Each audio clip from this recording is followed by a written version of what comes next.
turn the camera. You can turn the camera this side. Also, no, I was just wondering about the when you put the growth and human rights business or rights business. I was a bit confused there because I think we're putting two concepts together that are sometimes go hand in hand, and the human rights whole concept is also based on that it's not about just reallocation of resources, it's about reallocation of power. So, but that was not mentioned, it was about inclusiveness and including businesses, etc. But you know, when we talk about those concepts, we're not touching upon the very core issues of power and how people have become disempowered. So that was my concern. And there is a whole lot of articles to read about the human rights-based approach. So that could also be... I will make some notes because for me it's a good input, of course, here as well. So to fill up perspectives that I've missed. So I would say what you mentioned is the kind of empowering perspective in the poverty reduction concept. Exactly. But how should you? What kind of terminology would you use to frame that in the best way? Is it inclusive business or growth, or what would you call it then? Well, I would say that when you put growth and rights-based kind of together, because human rights-based approach is based on the human rights framework. And that's something that takes other issues and not just the financial economy, you know, and it's about redistribution of power. And that's something that doesn't come up here when we talk about inclusiveness of business. That's just... And power redistribution... Of power. So, because people have become disempowered, and that's a part of the poverty, definition of poverty. It's about lack of resources and power. Yeah. So, But would you say that it's related to because I mean that's a general problem, and it's a huge problem. Could it be because many of these inclusiveness and growth perspective is very much related to income generating activities, getting employed, support people working on the fields to be part of a bigger business system. And would you say that what you're talking about, to have power and redistribution of power, is that related to this income generating perspective? because when you look at about redistribution of power, if we don't talk about, you know, if, for example, if we divide into subgroups, women, men, who is getting income, who is actually getting access to the market, you know, we have to look about beyond the economical... Who is working with this explicit perspective? We are. Yeah, and together with, or just? It's about, well, I'm not... No, because I think if I should try to dig deeper into this perspective, where should I look? Where could Forbes benchmark for this specific perspective? Is it Oxfam? Is it, well, union to union? Or do you have any other organizations who are that you know about dealing with this specific perspective? We are developing the concept within the Sweden-Somali business program. Alexandra is working with it, for example. So you have also Swedwatch, for example. They are also into this. You have Swedfund. They're also into this. So there are a number of areas. And Oxfam is as well. Okay. Is as well working with that. And Islamic Relief, I would say. Yeah. And ILO is working also with ILO. ILO. I mean the UN body ILO. Yeah. We're working with that as well, especially with empowering women and doing exactly what you said, just giving power to women, access to market, access to land, access to income. The question is, the inclusive market perspective that Christian Aid does, I would say this sounds quite similar to that, but we use a bit different words and of course a bit different twist.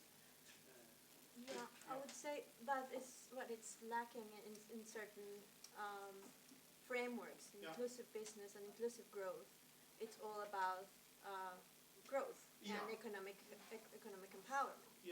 And the part of the human rights perspective of human rights is lacking in those perspectives. And so, for example, in Market for the Poor as well is how to include poor and how to give, how to find a product where poor can access the market and create markets so those commodities that are built by poor people can access some international markets.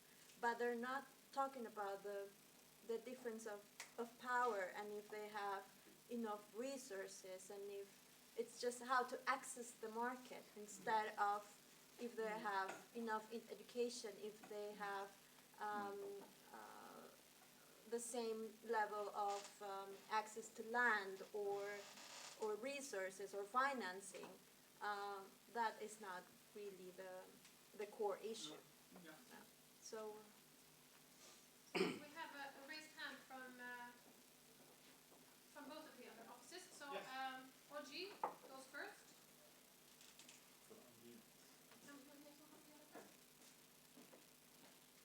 My mic.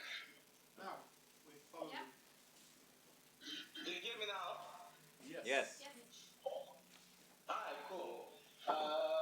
We might as well give comment on all three, since we have a cake here on the table, as you can see, and we are very keen to eat it.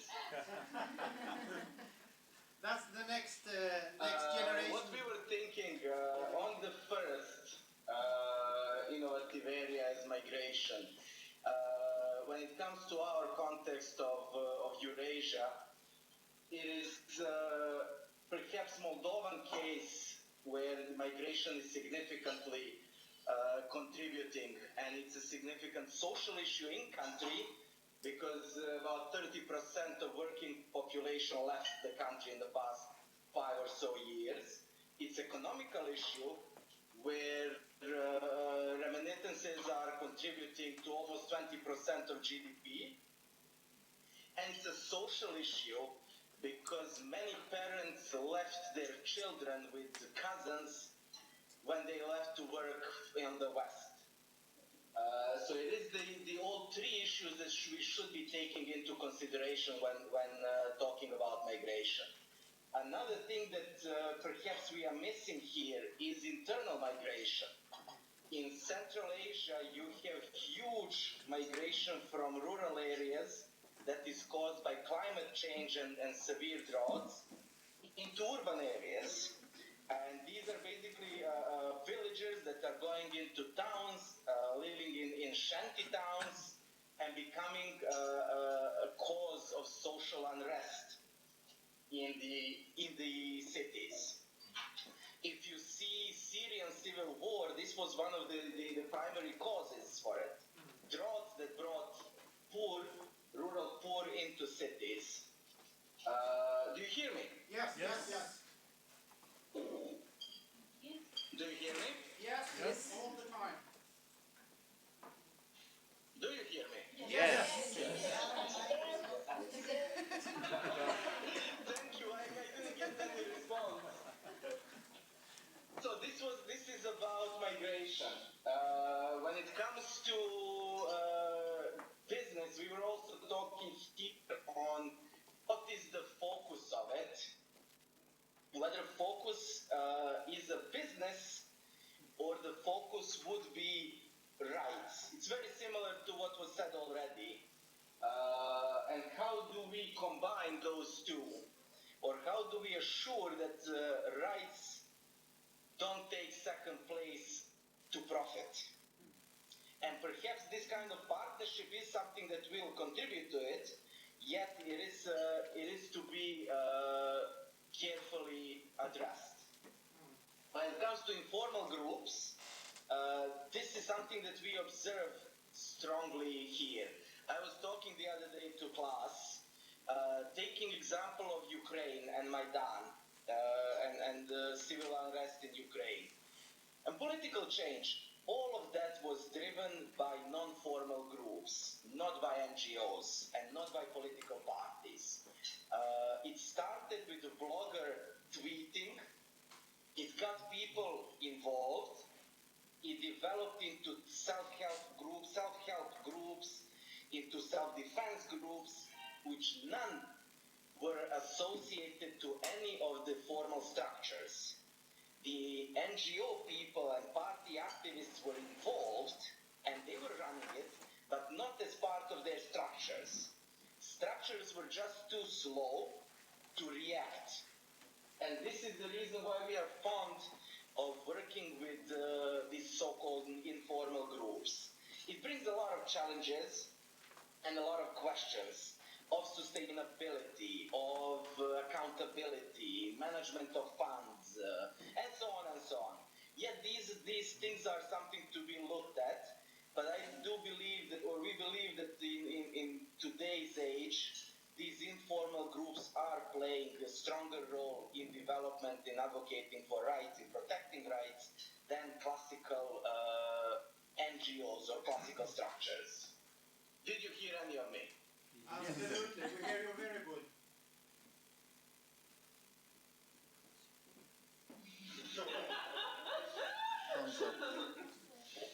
Okay. So we can concentrate on our cake. Thank you.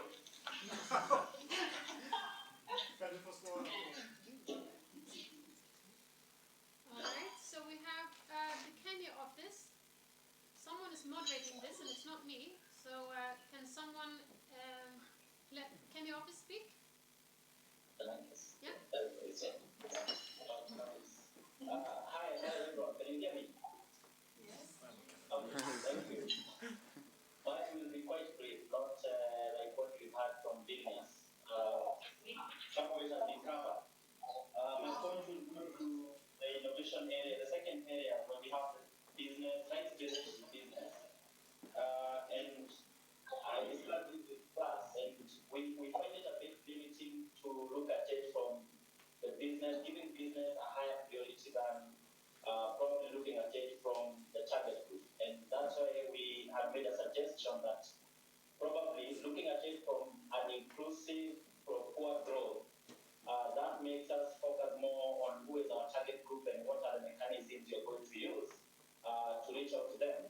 Again, referring to what Lina was talking about, it's about also power distribution and also wealth and resource distribution. So if we limit at rights-based business, then it means probably we're going to lose the power balance or power kind of distribution aspects.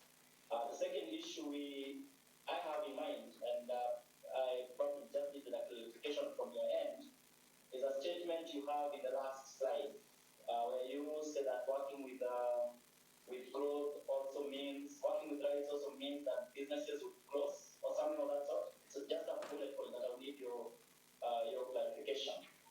And then I have a fundamental question when you made a presentation about the design-driven innovation.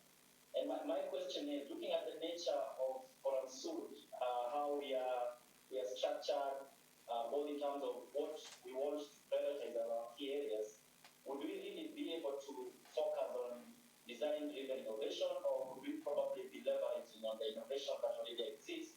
And then it means that we probably focus more on how we leverage innovations and not necessarily being drivers of innovation. I'm looking at it from an aspect of I miss any mention of technology. I probably know you have it in the inner details, but then I'm just thinking on what you could leverage on when it comes to the methods and the ways we function as an organization. How could we leverage on technology, for instance, in our sub-branch? How could we leverage on technology in our advocacy? And I would still think that is not design-driven innovation, but still part of working with innovation. Thank you.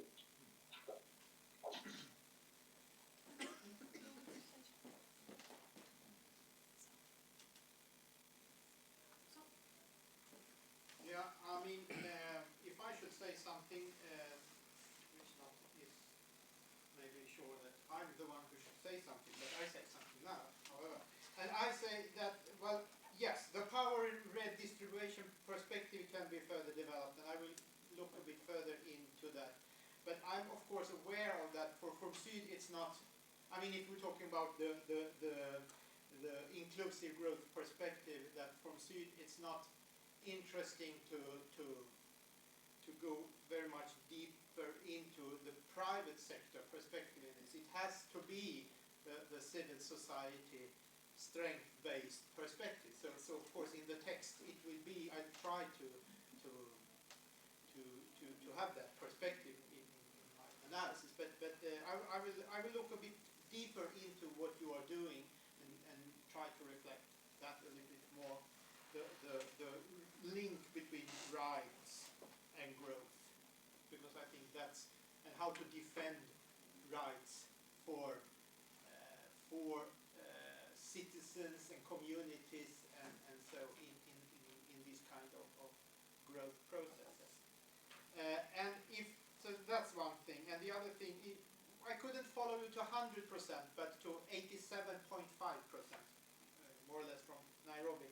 And if we talk about the design process, I would say that I think that FormSyd could absolutely be an organization where a design approach could be useful, because if you want to elaborate new working methods or new thematic areas, I mean, to come up and do that in some kind of pilot projects and in small scale develop new ways to relate to stakeholders, or new ways to work with advocacy, etc., or even with sub-granting.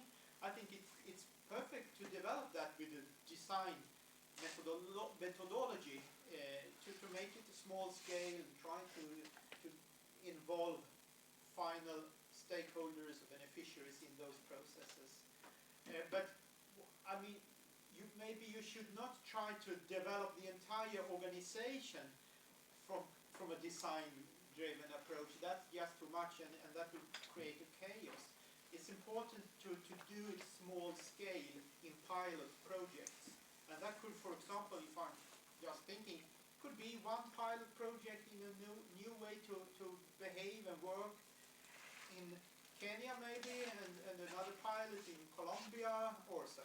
So that's how I think about that design-driven approach. What do you say? Or should we open up for further discussions in here? Yeah. Can you please stand next to Claes, because we're also filming this, so we need to see and hear. Okay. I want to, well, I haven't been in the process of discussion about this innovation. I was abroad from Stockholm and having other things to do. So my participation in all this discussion and this process has been very, very low. Yeah. But talking about innovation, I'm thinking about innovation for who? It's an internal innovation, or it's an innovation for showing externally what are we talking about? And that's, I think it's very good to define that. It's an internal, or is that also we are searching about to show that we are innovating the organization and showing innovating our activities and so on. That's one question. Then when we are talking about migration, we are talking a lot about diaspora. How to work together with diaspora for solving and supporting marginalized people in the countries. But in my way to see, diaspora is only a tool, is a way, is an actor that we engage to work among the marginalized people. And that's why we can't have it as an area working diaspora, because it's not. But as Oji said, we have to think about if we are going to work with migration, then of course that is a new sphere of work, area of working with migration, because then we have to go through what causes immigration, of already marginalized people, and then we have to go through different contexts and countries. Was mentioned Syria, was mentioned Iraq and Kurdistan and Somalia and everywhere that we meet this migration. If we are going to choose that, then we have to define directly, okay, let's work with immigration issues. And then we get direct to refugee issues. And then we can work here, we can work in Sweden about the refugee issues or migration as such. And that could be a new thing for internal work for Forum City. But not, you understand how I'm trying to explain that? But when talking about diaspora, it's only a part. Yeah, exactly. An actor. Yes. And about this growth. Yeah. And I think what we're missing when we are doing the analysis of how is the world going to see in about 20 years, 30 years. Are we talking that we want more growth? For who? For what?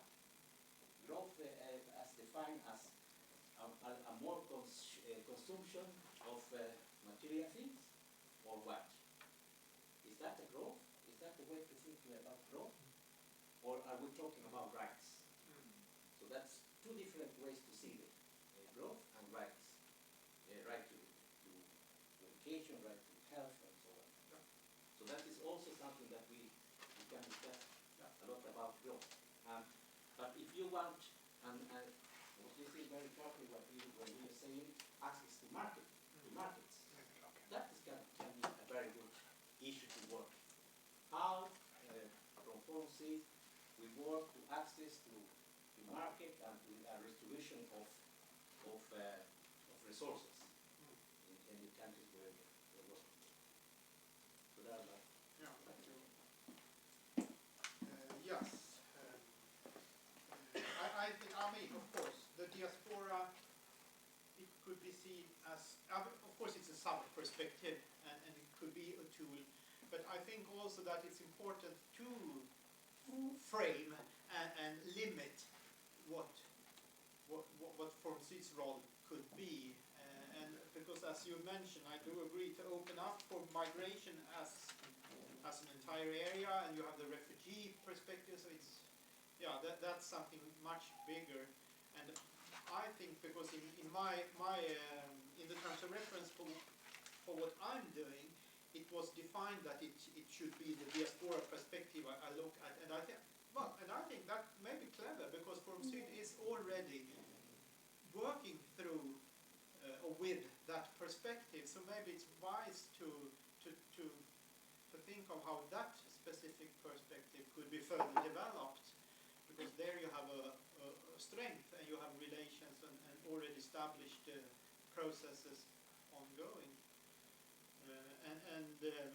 Maybe in the long run, as a result of the processes we have in Sweden, because Forum Syd is still a Swedish organization, maybe it's wise to develop that diaspora perspective, because there will be more diaspora communities in Sweden the coming years. That maybe could be a part, a good, well, it's not a stakeholder as, but there could be within that frame. It can be stakeholders to work with. Okay. I think we have time for one last question. So you all have to go. To the stage. On the stage, yeah, bring the guitar. I've actually started playing ukulele. That's quite fun. So I got one ukulele, and my son, he uses that one all the time. So we bought another ukulele, so now we have a two-man ukulele band in my family. I could recommend that for you. Oh, really? I have two questions, a bit more boring than the great philosophical questions. So they have to do with the systems. Yeah. And specifically the design and the system perspective. Yeah.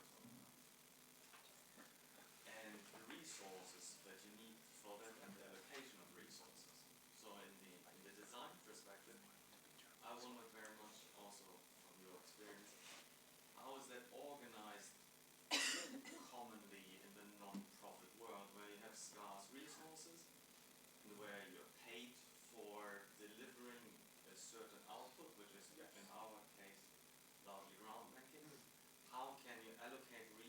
resources for such design cycle? I think that would be very interesting to learn more about. And the second question is around, again, scarce resources, but on the system side. So let's assume that we will never have the resources to innovate to the extent to be on all levels at the forefront, and we will have to cooperate. So how do you create interfaces from systems perspective to organizations that have that very knowledge, so that innovation What knowledge? No, innovation. Okay. Innovation, so that innovation becomes more of a collaborative, external and internal process, but it's not this bubble called photo soup. Because the system, as you showed it on the slide, that was a closed system without that interface. That's right. And so I'm wondering how, in terms of resources, you think is interface. Yeah. Okay. Thank you. Yeah, and thank you very much. And I would say it's actually good that you raise this issue, because if you want to be concrete and not just talk about innovation processes and being innovative and design processes, it comes to the economic perspective. It comes to the economic perspective and the juridical perspective. So in some of the processes I'm involved in, we are now actually hiring not lawyer, jurist, legal counselor from Uppsala University, professor in legal issues, and we pay him for looking into this. How is the legal system specifically for public sectors who have the quite stiff juridical framework to become more innovative, and because I also think that there is a need for moving up the borders between the private sector, the public sector, and the civil sector to work together with many of these processes, and then it comes to legal systems quite often. So, but okay, so if I start with your second question, interface and distribution of resources, then we have to ask ourselves, for what do we need resources? And quite often resources needed is for manpower, for using your working time. And then I think that, because in this kind of design processes and working together with other organizations, it's that we don't need to buy tangible things that much. So it's very much to put in time in this. And then we can think who should pay our salaries for being involved in this. And I would say what in the projects I've been involved in, the result is that we try to figure out how much time should different stakeholders put into this. And then it's up to those organizations to pay their working time. And there where you have the cost. And try to share the costs among how much time we put into the process. And if we say resources for design process, then I would say that the problem is that it's quite unusual that we have resources divided or dedicated for this part of innovative development in order to achieve quality. I think we have to return to that basic image. If we want to reach quality, we do it by develop what we already are doing. Develop processes. And to carry out what we already are doing. And we have to be innovative.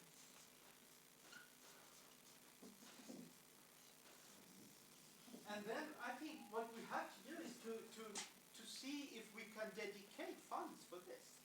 And to dedicate funds for this, we need to set up objectives. We need to have indicators. And allocate resources for this. And that could be kind of open funds for development of some project, pilot projects, for example. And to allocate resources for development processes of pilot projects. And the thing here is that objectives maybe not should be formulated as very good outputs of this. Maybe the more of the process itself. So if we're not part of the innovative process, it's a failure. But if the outcome is something that not is useful, then we should all, even in that case, we should feel that we have fulfilled the objective. Otherwise, we will not feel safe in testing new things. So it is the innovation process per se that has to be the objective, not that we should have 100% good outcomes, because sometimes it's just 30% good outcome in the innovation process. But we have to, quite early in the budget process, reserve funds for this. And I think, and this has to be a discussion with a donor from above, if you have a relation to European Union or CEDA or so, to discuss what kind of frame or space could there be for using funds for this. And I think that they will become more and more open for this in the future. Maybe not today, but in the future. Can I ask a question related to that? Yeah. You have 4 nice colors to use. Yeah, well, this was exactly my, and this is a question to you. So are you researching this? Because if, for example, we have great theoretical talks about which are 3 areas we should go in, but if we don't have any money for it, or we don't have the capacity, then it's, so do you look into what capacity we have, and for example, if there are funds available, because if there's, I think if there's funds available, then we will be influenced by that a little bit more, and then we go, yes, so let's have an outcome, just the innovation per se in itself. But we can't do that unless we know, hopefully coming from your research, that there is funds in it, or that we have the internal processes to reach, because I presume why we're doing all this innovation is to strengthen and grow our civil society human rights. Yeah. So all this leads to that. Yeah. Not because we sit and have a theoretical debate and we think that somehow. So and then you look at our processes and you look at possibly funding or other restrictive criteria, and then think of, for example, inclusive growth. What exactly would inclusive growth mean to us, given all this? Yeah. I mean, it's a huge task. Yeah, it is. I don't know how I can't go that deep in this, but it's more like because then I would need 2, 3, 4 times as much time. But I try to scratch on the surface and come with some suggestions and some ideas, some input in your process. I can't deliver kind of that deep analysis, and that's actually going for these 3 sub-perspectives I'm looking at. I mean, the sum of the knowledge you have in these thematic fields are much richer than I ever can develop. So I try to give some new inputs and some ideas into this, but I mean, it's what you have here and at your offices that is the core thing. And talking about funding, unfortunately, they are not. I will not come up with any new funding alternative because I don't think I can find that. But I can see that some of these, or actually all these 3 thematic perspectives, they are hot topics. But maybe it's not more sexy than I can say that yes, CEDA, they are interested in this. They are, maybe there is openness for them to be involved in funding this. And the European Union, yes, they have some openings for this as well. But I don't think I can come up with something new. There can be actors like Vinnova, the Swedish agency for supporting innovative development.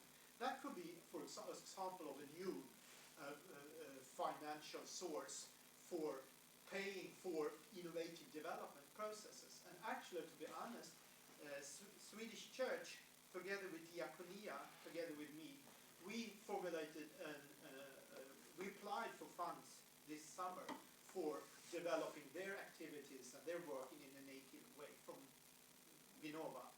But we didn't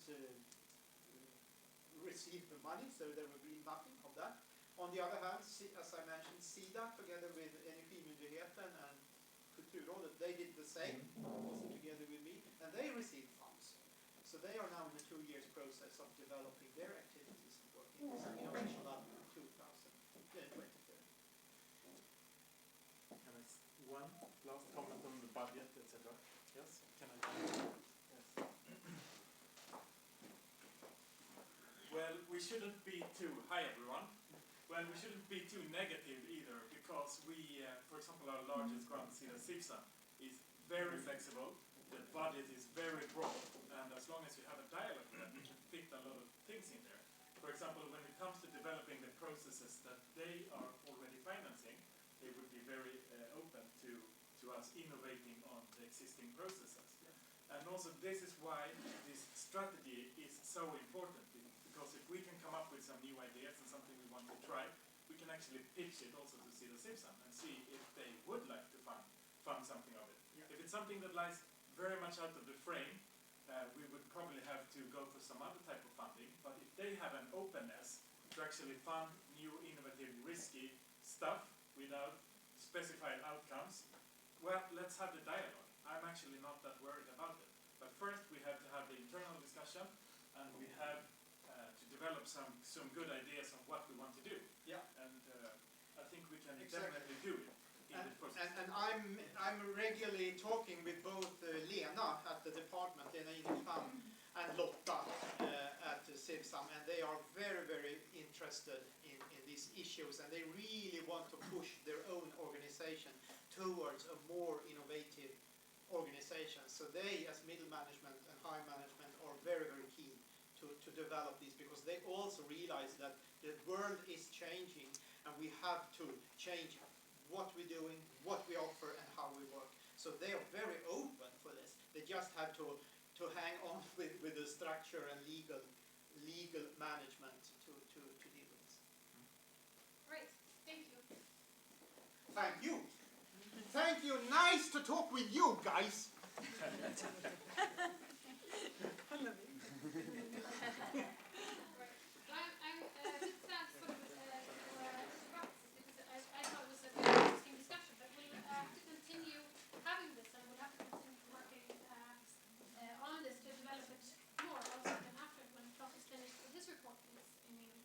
Then, you know, we have the 15%, then we have to do the 85% work to actually implement. That would be the difficult part. Yeah. Right, so thank you, Claes. We'll see you soon. Thanks. Yeah. Right. We need like a 2-minute technical break before we start the next thing. Yes. Technical break, 2 minutes. Start now? Yeah.